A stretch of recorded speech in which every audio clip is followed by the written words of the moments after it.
Welcome back to another edition of the Penn State 365 podcast. I'm your host, Richie O'Leary, and joined as always when we're talking Penn State football, my co-host and Happy Valley Insider's very own Dylan Callahan-Crawley. Dylan, spring practices are right around the corner. Football is essentially back. And we want to start our position previews. Going to go by each position group, giving you a different podcast, just kind of breaking down where things stand, who's the starter, and like first one's going to be pretty obvious, second one's going to be pretty obvious, but go position by position and kind of just break down this team for you ahead of the spring ball. But before that, this podcast is sponsored by SeatGeek. SeatGeek, the number one ticketing app on the web. Use the promo code Penn State Rivals on SeatGeek, all one word, all caps, and you get $20 off your first purchase only. If you've already used SeatGeek previously, just make a new account. It's very simple. It's very easy. And get that $20 off your purchase. Minimum purchase has to be $40 in total. SeatGeek, your best night ever is waiting. Corny slogan, to be honest with you. But anyway, back to the good stuff. Penn State spring ball's around the corner. Let's start our position previews off with the quarterback. Kind of an obvious one. Drew Allar, starting quarterback, superstar, one of the top quarterbacks in the country. What do you kind of want to see out of Drew this season from last season? Yeah, I mean, like you said, Drew is one of the top quarterbacks in the country entering the 2025 season. You look at what he did last year for Penn State, his completion percentage increased almost 7% from 59.9 to 66.5. He threw for over 3,300 yards last year, albeit in 16 games, 24 touchdowns, 8 interceptions. His interception rate went up a bit from his first season as a starter in 2023, but that was always going to be the case. It would have been impressive, really impressive, if he had back-to-back seasons like he did in 2023 with just 2 interceptions, but still didn't throw the ball, didn't throw a ton of turnovers, just about 2% of his passes. That being said, as good as the season was for Drew, he left a really bad taste in his mouth, and I think everybody's mouth with his performance in the Notre Dame game, in the college football playoff semifinal. Had just technically the 1 interception, but really had 3 passes in that game that should have been intercepted or were intercepted, but 2 of them called back due to penalty. That was arguably his worst performance as a Nittany Lion. So I'm very curious, just from a mentality point of view, where he is at this point from that game. Is that a game that is totally behind him? He's never going to think about going forward. Is that something he's using as motivation going forward, or is that a game that is going to mess with his confidence? I'm not saying it's going to, but that's the type of game that for some young quarterbacks could really mess with their confidence and even destroy one's confidence, just because on the biggest stage they've laid an egg, and I don't think there's any other way to say that. Maybe not laid an egg, but it was a poor performance, no doubt about it. Now he got no help from his wide receivers in that game, but still, his decision making in that game was definitely poor.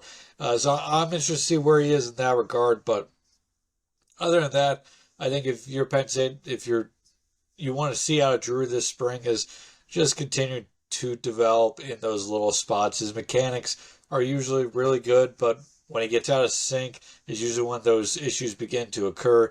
I'd like to see more consistency out of him and his confidence of throwing guys open. I think that's the big step for him this year is you didn't have great wide receiver rooms the last 2 years, but the great quarterbacks get their guys open with strong passes. He's shown that at times, but I think he needs to be more consistent in that this year. But I think overall, if Penn State gets what they got out of Drew last year, this is a team that's going back to the college football playoffs and will be once again competing for a national championship. But I think this year it's going to be all the little things that he has to take a step forward in, because it's those little things that's going to ultimately also affect his draft stock and determine whether next year we're talking about him being a potential top 10 pick, or if we're talking about him being maybe a round 2 or early day 2 pick instead. So that's really all I'm looking for out of Drew, and I think that's what Penn State's going to be looking out with Drew. It's just the consistency level. It's already really good, but for Penn State to do to accomplish what they want to do. For Drew to accomplish what he wants to do in 2025, I think he needs to put it all together, become more consistent in every aspect of his game week to week, and really show that he can be a dominating quarterback on a week to week basis. Yeah, it's really intriguing because out of those 3,300 yards, 1,200 of them went to Tyler Warren. On top of that, obviously Tyler Warren led the team receiving, but on top of that, you're losing your top three receivers. It's not going to be easy to replace. Now, they got some good weapons coming in. We know Luke Reynolds is a stud in waiting, I guess you can call him, really. Like, he's I think showing you could flashes. say about the entire tight end room. Yeah. But do you think someone can replace that as well? Like, I know we're not talking about that position group yet, but how confident are you in this new wide receiver group that Drew can kind of take them to the next level, and tight end group? I mean, I think the additions of Kyron Hudson, Devontae Ross are two very good additions. Are going to raise the floor of the wide receiver room, if nothing else. Kyron Hudson is a great receiver when it comes to contested catches. So I think that kind of replaces the Tyler Warren closer to the end zone type fit for the Penn State offense. Devontae Ross is a little bit of a question mark. Smaller guy coming from the G5 ranks. Is he going to be able to make that, jump from G5 to Power 5? Is he going to be able to withstand the Power 5 game physically? Or Power 4, still calling it Power 5. Power 4 game physically. Big 10 game physically. So I think those two are really going to help. But beyond that, it's obviously a major question mark at wide receiver. Who's that number 3 guy? Is it going to be Tyzier Denmark, or is it going to be one of the older guys stepping up? Last year, we heard a lot about Liam Clifford in spring and fall, and it never showed up on Saturdays in the fall. So will it be him? Will Caden Saunders finally break through? Penn State really needs to find that third guy. Obviously, the tight end room will have success like always, but I feel good about the top 2 of the wide receiver room, but still, definitely a major question mark. And I think going back to Drew too, I think you need to see him have better performances in those big games this year too as well. It was better in 2024 than it was in 2023, but it still wasn't great. I mean, you look at it, and now, again, goes back to wide receivers, but you look at it, 60% completion percentage against Ohio State, 146 yards. 52.2% completion percentage against Notre Dame, 135 yards. He had 60%. Didn't put up a lot. SMU didn't put up a lot. At least with SMU, you could put out the weather in that game. Fair. Very windy, very cold. Not a great game to get a pass attack going. But that Boise State game stands out. He started off really hot, and then kind of never found consistency after the first 2 drives or so.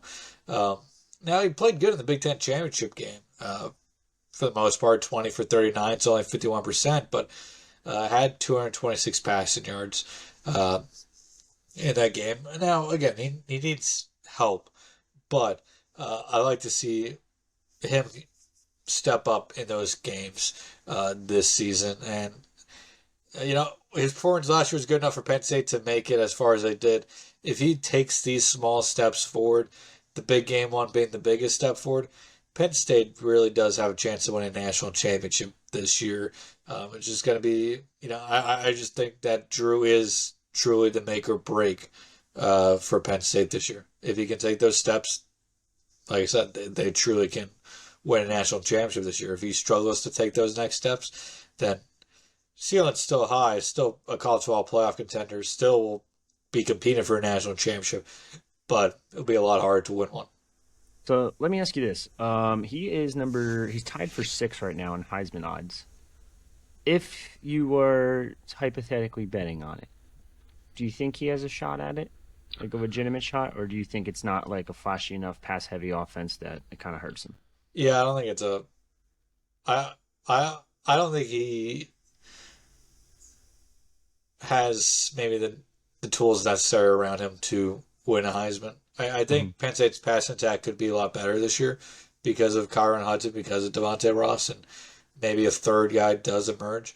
But Uh, usually when you look at these Heismans, they have pretty good receivers around them. Penn State may have pretty good receivers around them, but I'm not confident enough to say they will. But then again, he's going to have two guys in that backfield who are probably going to rush for over 1,000 yards again this upcoming season. Not only rush for 1,000 yards, but and we'll talk about this in our running back preview. Is Nicholas Singleton, Katron Allen are going to be going head to head all season for the Penn State all-time rushing record, and they should probably finish 1-2 all time when it's all said and done at the end of the 2025 season. So just something to consider there. I think combination of not having that go-to wide receiver perhaps this year, like a Tyler Warren, and then having a rushing attack that's going to be probably even better than the passing attack, or should be even better than the passing attack. It's going to make it hard for Drew to win the Heisman, but I think Drew absolutely can solidify himself as potentially a top quarterback available in next year's draft, or top two with a very strong season in 2025. Now, moving on from Drew, Bo Perbula is not here anymore.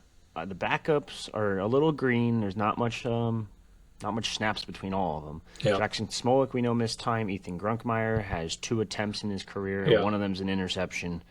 No, not totally his fault Agreed. on that one. Bekkem Kritza is coming in, so they don't really. He's developing. They don't have that 4-star that they wanted, really. Oh, I guess Bekkem Kritza was a 4-star, I think, when it was also Grunkemeyer is a 4-star. Grunkemeyer, but I mean, from in terms of a true freshman. They didn't get Matt Zollers, basically, is what I'm saying. Yeah. So Bo's gone. They don't really have much experience. God forbid Drew does get hurt, knock on wood. Hopefully it doesn't happen. How concerned are you about this room? No, I think it's very, if you're a Penn State fan, I think, and you are concerned, I think that's very fair. Penn State's very high on Ethan Grunkemeyer. They think Jaxon Smolik has a chance to be a pretty good quarterback himself, and really unfortunate he suffered that injury last year and basically missed all of the season because he did have a really good freshman season for Penn State in terms of practices and development, even though we didn't see him on the field. But, Ethan's going to be that number 2 guy this year. I think if Drew goes down, you have the confidence that Ethan's going to be able to, do some things, but he's not going to be Drew out there. I mean, if Drew leaves the game, your offense becomes very much more one-dimensional. You would have to lean on the run game at that point, unless Ethan is just really, truly ready to be a, 20, 25 attempts per game passer in the Big Ten against some really good defenses. And I think that could ultimately be where, maybe this whole Penn State season makes or breaks, because you look at their schedule last year, that Wisconsin game, Drew goes down in the first half, Bo comes in and wins the game in the second half. If Penn State doesn't have Bo and Ethan, now Ethan was a true freshman, but is Ethan going to be in a spot this year where, if you're a Penn State fan, you can feel confident about him coming to a game against a quality opponent on the road, perhaps trailing and leading the team to a victory in that scenario? I'm not sure Ethan is at that point in his development, but at the same time, I think the only way we find out where he is in his development is when he eventually sees the field. He can look good in practice all he wants. Same thing with Drew, but at the end of the day, it comes down to what you do on the field in the games, and we're not going to find out what Ethan really is until a couple weeks probably into the 2025 season, because the first few weeks are against, cupcake opponents, opponents that even Ethan should have success against. But yeah, a green quarterbacks in general combined with a mediocre wide receiver room entering the season is not a great combination to have if you're Penn State. So Drew's health is going to be highly, highly important for this team in 2025. Even if they had Bo come back, it'd still be very important. But Let's not forget, Bo had 9 touchdowns between passing and rushing yeah, last year. Now, mind you, some of them are in garbage time. there's a reason Bo got But like, seven figures from yeah, Missouri. yeah, And I'm very excited to see what Bo can do at Mizzou this year. yeah, But definitely intrigued. it's and I think he then long term has got a chance to be a really damn good quarterback for Penn State. But just without seeing him for more than a couple snaps, it's really hard to say what to expect out of him if his number's called this fall. So I think it's going to be really important also for Penn State to get Ethan quite a bit of snaps in those first few games of the season before they enter Big Ten play, which I believe their first Big Ten opponent this season is Oregon at the end of September coming to Happy Valley. So, I mean, God forbid Drew would get hurt in that game. I mean, you need Ethan to get plenty of snaps those first, I guess it would be 3 games. Yeah, Nevada, Florida International, and Villanova. I expect him to play a ton, actually, now that I think about it. He should. He should. Um, And if he doesn't, it's probably because Penn State is underperforming in those games, which if they're underperforming against those opponents, that's then there's much bigger issues to be discussed rather than potential quarterback play. big time. Joe, just to be clear, I know you kind of already hinted at this, but Yeah. Ethan Grunkemeyer, QB2, Yeah. right? Yeah. Obviously, the coaching staff isn't going to say that, but yeah, I would Of pencil course. him Yeah. pencil him in at number 2, Jaxon Smolik at 3, and then Bekkem Kritza at 4. I guess. Smolik's going to be healthy, right? Or Yeah, should be healthy. Smolik should be healthy. He Mhm. was not almost back, I'd say, but he was getting further along in his rehab at the end of the season in the playoffs. So he should be. I don't know if he'll be a full go for spring, but he'll be out there for spring practices. Yeah, I found one of your articles actually. James Franklin said September 25th, which was Illinois week. He's cleared to throw pat and go drills in pregame, so you would assume by now he's at least Yeah, 100, close to yeah. 100%. Yeah, and it'll be interesting to see what happens with Jackson. I mean, even if his avenue to being a starting quarterback at Penn State is obviously slim, or is a slim road path there. Some chance. But it's still a big spring because I mean, what you could still put all this on spring tape, and if he eventually chooses maybe to explore options elsewhere, which I think it's hard to say where he is. I think he could be probably a group of 5 starting quarterback, depending where he go. If he would eventually choose to look elsewhere, perhaps he's content being at Penn State, being a backup. But he's definitely, I think, behind Drew and Ethan entering the spring. So we'll see how the spring goes between Ethan and Jackson. But at the same time, nobody expected Jackson. Nobody ever expects injuries, right? So if something happened to Ethan this spring, Jackson would have to be ready to be that guy at the number 2 spot too, and it's going to be a big spring for him in that regard of kind of making up for the lost time last fall with practices and such. I mean, hell, look at that Ohio State team a couple years ago. They won the chip, but who was their starter? Was it Dwayne Haskins?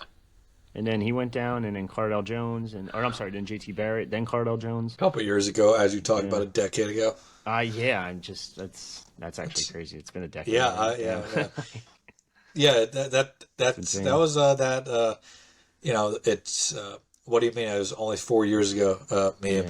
Coming to life. Yeah. But that COVID year threw everybody off timeline wise. I still call it COVID brain. Like I feel like that year's just fucked up my entire life. Yeah, and then I guess just to wrap up the quarterback room, Bekkem Kritza, a long-term project for Penn State. I think I've been adamant about that one. Yeah, I think we've been pretty adamant about that. Great raw arm talent. Mm-hmm. Everything else is a extreme work in progress. The mechanics are what bothers me. Yeah, the most. mechanics. And now maybe it's changed since he got to campus, but it's almost like a hitch in his throw. Yeah, needs a complete overhaul mechanics-wise. Mm-hmm. Ceiling, I would say, is still pretty high, but the floor with him is also extremely low. A guy who transferred a ton in high school, so we'll see where he is this time next year, too. I mean, listen, end of the day, they could have gotten rid of him if they didn't think he had potential. They ended up keeping him. Simple as that. So we'll see, but definitely an interesting quarterback room this year for Penn State. Andy Koltonicky and Danny O'Brien kind of have their work cut out for them. Hey, don't forget Trace McSorley. Oh yeah, I forgot. Trace is on staff now. That's going to be fun. And we should talk about that quickly. I think adding Trace is a really nice addition for the Penn State coaching staff. I think he's going to be able to serve as, a really good mind for Drew to pick, especially this upcoming season, but even the younger guys as well. I think it would have been a great mind to pick for a guy like Bo. Obviously, very similar skill sets, I think he's a great addition for the Penn State coaching staff. Should be really helpful for that quarterback room as well as a whole. Definitely doesn't hurt in a recruiting sense. He's a guy who, a lot of these recruits, as long as my timeline isn't off, should mostly remember playing college football if they grew up watching college football. Or they at least heard of the song, Yeah. Really fresh, shout out. Yeah, everybody's on TikTok, so definitely heard the song at this point. So that definitely doesn't hurt when it comes to Trace. So I'm excited to see what Trace can do with this opportunity. Should be fun to watch. Yeah, as crazy as it is, that was 4 years ago, I guess, when that song came out. Like, if that song came out in today's day and age, 4 years ago, was it? No. Oh, no. geez, Trace hasn't been on the roster See? for. There's the meme again. Trace hasn't been on the roster since 2018, so 6 years. Right. Geez, 6 years now. Wow. I think 2018. This is mind blowing. Like Yeah. Yeah, you're right. Wow, 8 years ago. Holy shit. Or 6 years ago. 7 years ago. This one. Yeah, 8.2 million views. Shout out Matty Fresh. Good for him. But you put that in today's day and age with TikTok, that shit would go bonkers. Yeah, anyway. it still did a little bit there when he did see the field a little bit for, I guess, about the Ravens or whoever. But it's right up there. It's like Tavon Austin highlight tape, Matty Fresh, Trace McSorley song right there. Yep. Another thing to note, obviously not a huge note, but just a side note. With the pro day coming up, underclassmen are usually able to perform a little bit in these pro days. So with Tyler Warren not doing anything at the combine, I expect to see Drew at the pro day throwing a bid, which gets him in front of the NFL scouts. I think he's going to be a polarizing quarterback prospect heading into this fall. I think there's a lot of potential there for him to be a really good NFL quarterback, but definitely has a lot of stuff in his game to clean up as well. I mean, hell, potential QB1 next year. I'm still, from not a Penn State point of view, but more of probably a Giants point of view, so I'm a little biased here. I'm so mad he didn't declare because I have to deal with either Shedeur Sanders or Cam Ward. Yeah, I don't feel great about. I guess I feel better about Cam Ward than. I just feel like he would have been like QB2 at the very worst this season. Like, it's kind of crazy he didn't go. I feel like, but hey, credit to Penn State, they're able to keep him for another year, so it should be fun. But that's pretty much it for our quarterback position preview. Stay tuned for our running back position preview next. It's going to be a fun one. Lots to talk about there. Not just the top two guys, but interesting couple battle for Q or RB3 and even RB4, I guess you can argue. But for me and Dylan, that's another episode of the Penn State 365 podcast. Signing off.